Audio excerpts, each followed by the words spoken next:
हैदराबाद में पीरंजी हवेली में ज़्यादती बाद क़त्ल थियल फातिमा फरोड के खून से इंसाफ़ लाइ अॼु रैली कढी धरणो में पियो वञे। कुछ देर में ओल्ड कैंपस का प्रेस क्लब ताईं रैली कढी वेंदी। JWC अॻवाननि जो चवणु आहे त नींगरी फातिमा फरोड के क़त्ल ख़िलाफ़ आवाज़ उथारण ते धमकियूं मिली रहियूं आहिनि।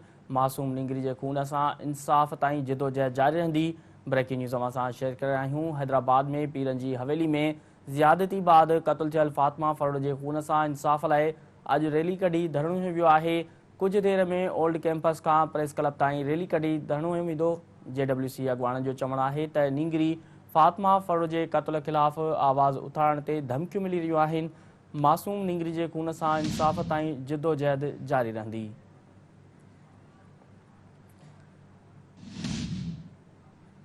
ख़बर असां शेयर करे रहिया आहियूं। हैदराबाद में पीरंजी हवेली में ज़्यादती बाद क़त्ल थियल फातिमा फरोड के खून से इंसाफ़ लाइ अॼु रैली कढी धरणो हयो पियो वञे।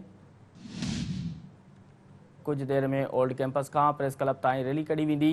JWC अॻवाननि जो चवणु आहे त नींगरी फातिमा फरोड के क़त्ल ख़िलाफ़ आवाज़ उथारण ते धमकियूं मिली रहियूं आहिनि। मासूम नींगरी के खून से इंसाफ़ ताईं जिदोजहद जारी रहंदी। ख़बर असां शेयर करे रहिया आहियूं। हैदराबाद में पीरंजी हवेली में ज़्यादती बाद क़त्ल थियल फातिमा फरोड के खून से इंसाफ़ लाइ अॼु रैली कढी धरणो हयो पियो वञे। कुछ देर में ओल्ड कैंपस का प्रेस क्लब ताईं रैली कढी वेंदी।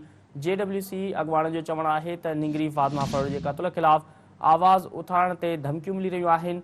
मासूम नींगरी के खून से इंसाफ़ ताईं जिदोजहद जारी रहंदी। तफ़सील मालूम कंदासीं। टेलीफोन ते मौजूद आहे हैदराबाद का ब्यूरो चीफ ज़फ़र अकड़ो। जी ज़फ़र, वधीक तफ़सील इन धरणे जे बाबति आगाह कजो। जी बिल्कुल। JWC के पारा अज हैदराबाद में फातिमा के क़त्ल खिलाफ रैली कढी पई वञे ऐं मासूम ॿारड़ी फातिमा सां जेको तशद्दुद कयो वियो ऐं उन सां ॾाढाई कई वई, उन जे ख़िलाफ़ JWC जी जेका कराचीअ में रैली हुई, उन कराचीअ जी रैलीअ में ऐलान कयो वियो त हैदराबाद में 30 तारीख़ ते रैली कढी वेंदी।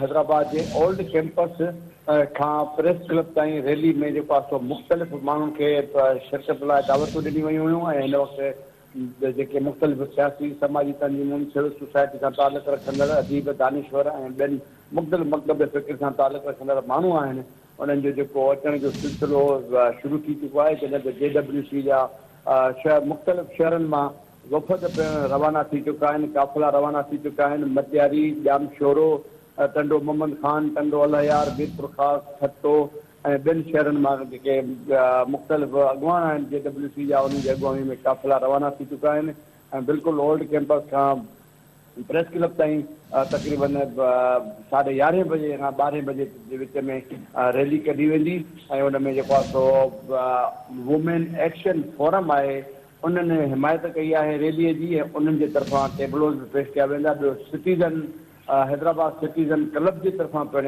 इन रैली में भरपूर तरीक़े सां शिरकत कई वेंदी। औरतुनि ऐं मर्दनि जी शिरकत थींदी ऐं थोरी देर में उहा रैली निकिरण वारी आहे। जी अच्छा ज़फ़र, ये जेकी रैली निकिरंदी उन जा रूट भी ॿुधाइजो त कहिड़ा कहिड़ा रूट हूंदा? जी बिल्कुल। रैली जेका आहे ओल्ड कैंपस खां निकिरंदी। ओल्ड कैंपस खां जेको आहे सिधो ई सिधो SSP ऑफिस आहे ऐं हाई कोर्ट सेशन कोर्ट वारा रस्ता आहिनि जेके उतां खां थींदी रेडियो पाकिस्तान खां थींदी अचे प्रेस क्लब वटि पहुचंदी। प्रेस क्लब वटि जेके जस्ते ई सूरत अख्तियार करे वेंदी ऐं जेके मुख़्तलिफ़ तंज़ीमुनि, मुख़्तलिफ़ सियासी समाजी तंज़ीमुनि अॻुवान या जेके औरतुनि जा अॻुवान आहिनि, औरत तंज़ीमुनि जा, उहे हिते ख़िताब कंदा, जंहिं बाद रैली खे ख़तमु कयो वेंदो। ठीक है ज़फ़र अकड़ो, तफ़सील ॾियण लाइ महिरबानी।